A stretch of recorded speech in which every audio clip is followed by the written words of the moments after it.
In this video, I'm going to show you all how much I made in dividends last month from my high-yield dividend portfolio. I'm going to reveal my entire dividend history in my Vanguard account from March so you can get a good understanding of what I make in dividends. As we're in the midst of the worst stock market fall in recent history, this is going to highlight why dividend investing is so great. My dividends keep coming in no matter what's going on in the stock market, so I really don't care if the stock market takes weeks, months, or even years to recover from what's going on right now. The last time I made one of these videos was back in October of 2023, so I wanted to give an update in terms of the progress that I've been making. Before getting started, this is a brief snapshot of how I personally invest. I consider myself both a dividend growth investor and an income investor. However, I still follow a 4% yield minimum, meaning that I don't invest in any position that yields less than 4%, with one exception, which is SCHD. I would say that everything that I hold that yields between 4 and 7% must provide at least some amount of long-term dividend growth. Then there's also some things that I don't invest in. First, I avoid all investments that suffer from consistent NAV erosion.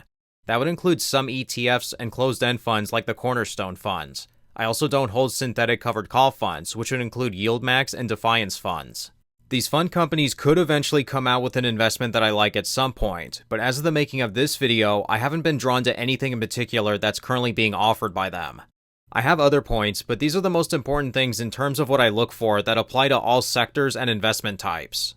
So with all that being said, the first business day of each month always has some kind of activity because that's when a number of my monthly payers distribute. It's also a pretty common day for quarterly paying stocks to pay their dividends too. On the first day of the month, my 3 PIMCO funds paid distributions. In March, PDI paid me $79.12, PCM paid me $41.64, and PTY paid me $52.71.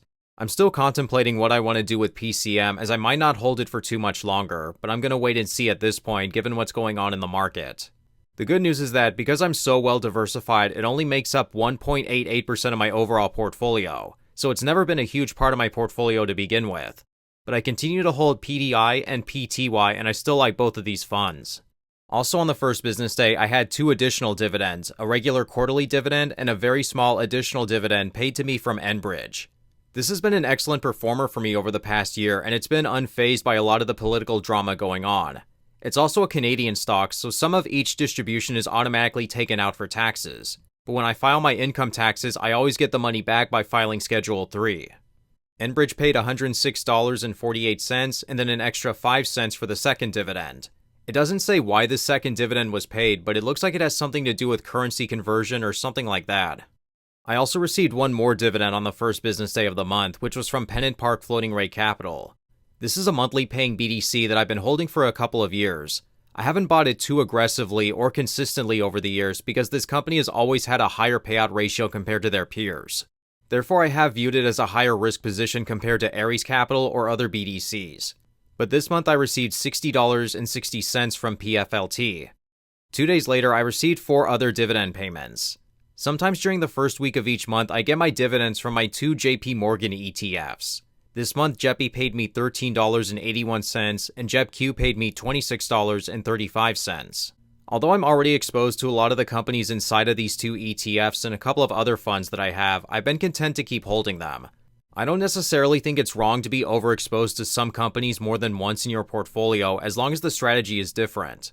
Some stocks in JEPI are also in 2 other ETFs that I own, which would be SCHD and SPYI. But all 3 of these funds use very different strategies, so I'm okay with the duplication. Both JEPI and JEPQ have been delivering solid returns before the tariff announcements at least, but I haven't bought any additional shares for quite a while except for reinvesting the dividends. Also on the same day, I received a regular quarterly dividend and a special dividend from Hercules Capital. That came out to $130.75 for the quarterly and $22.88 for the special dividend. Fast forward to 9 days ahead, and that's when a handful of my other holdings usually pay. The first of the month, the middle of the month, and the very last day of the month are usually when I receive the most dividends. On March 14th, I received $20.54 from Agree Realty. This is a great stock, but unfortunately, right after I started buying it, it ballooned in share price. I wanted to buy even more, but it's so significantly overvalued right now that I haven't bought more in a good while. Even after the tariff announcements, it's still up a good amount this year. I am hoping it comes back down soon because it's a solid monthly paying REIT. In a very similar situation is another monthly paying stock that paid me on this day, which was Main Street Capital, of which I received $65.75.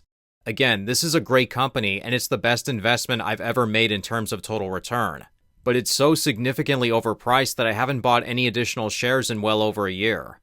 It reached all the way to $63 a share back in February, and it's down pretty significantly since then, so it is becoming a lot more appealing, which I'm looking forward to. Then I also received my monthly dividend from Realty Income, which was for $126.05. As I've been saying for a couple of years, this company has been undervalued, and right now is a really great time to get involved if you're interested. They've grown their dividend 3 times in just the last 4 months. 3 days later, I received a special dividend from Blue Owl Capital Corporation, this one for $44.39.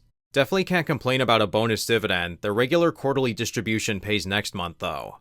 Another 3 days later, I received a special dividend from a different BDC, 6th Street Specialty Lending, for $22.38. Then the day after that, I received another dividend, this time from Arbor Realty Trust, for $167.69. On March 25th, I received my monthly payment from PFFA, my preferred stock ETF, for $42.96. 2 days after that, I received $79.26 in a special dividend paid by Main Street Capital. This company has pretty consistently paid a lot of these supplemental dividends, which again proves they're a really solid BDC. After that, I received my 2 monthly dividends from my NEOS funds, QQQI and SPYI. This month they came out to $58.25 and $73.81 respectively. Then finally on the last day of the month, I received 8 more dividend payments into my account. UTG, my utility exposure, paid me $40.78. I don't have a lot dedicated to this fund, but I've been happy with its results up to this point. I also received my quarterly dividend from 6th Street Specialty Lending for $147.08. That was then followed by my biggest dividend payment of the month, which was from Ares Capital. To date, they're still my favorite BDC, and it's one of my largest holdings. This month I received $388.85. This next dividend, well actually it was more like interest, came from VMFXX, which is Vanguard's federal money market fund. With Vanguard, when you want to buy stocks or funds, you first have to transfer the money from your bank account to your money market account, and then you can buy investments from there. Any money that isn't immediately used to buy stocks or other investments collects interest, and in March I received just $7.35. I don't usually let money just sit in this account for too long, so it never really earns too much. One of my smallest holdings, which is IDVO, my international high yield fund, paid $19.84. This is another fund that I've been buying more of recently because I have been looking for some more international exposure within my portfolio. Then SCHD paid its dividend in March, of which I received $67.62. Not as much as I'd like, but I'm building up a larger position in SCHD pretty continuously. Then finally I received 2 more dividends, a quarterly payment and a specialty dividend from Capital Southwest. This came out to $106.82 for the quarterly and $11.05 for the special. And that's everything that paid me a dividend in March, and not all of my holdings issued a dividend last month. I hold many other holdings that didn't issue a dividend in March, either because they come in April or they were earlier back in February. So, with everything added up, it comes to a grand total of $2,024.86. In October of 2023, when I last made this video, my grand total back then was $1,403.77. So everything has been moving along pretty nicely. With the majority of my dividend holdings being set to reinvest when a dividend is paid, it's been creating a snowball effect that's been growing faster and faster as time goes on. And when the markets are down like they currently are right now, not only am I still getting my dividends, but they'll grow even faster as the share prices stay lower and I'm reinvesting. I've also had the ability to reward myself using my dividends without selling any shares of my holdings. Last year I used a very small amount of my dividends to help pay for a trip I made to Dubai. I didn't want to use too much of my dividends to reward myself now, as that'll interrupt my snowball. But I do think it's pretty important to reward yourself every now and then for the hard work that you've been doing by saving and investing. It's always just been harder for me to sell shares of an investment, so using dividends just feels much easier for me. So that's going to conclude our look at what I made in dividends last month. I'm basically just staying the course, replacing certain investments as needed, and planning to go as usual. I might not reward myself at all this year if the markets remain in the red, and I'll just want those dividends to keep reinvesting to get things at a deeper discount. But with that being said, thanks for watching today's video.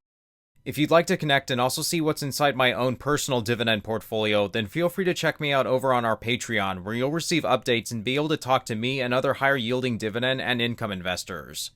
But with that being said, thank you all so much for watching today's video, and until next time, take care.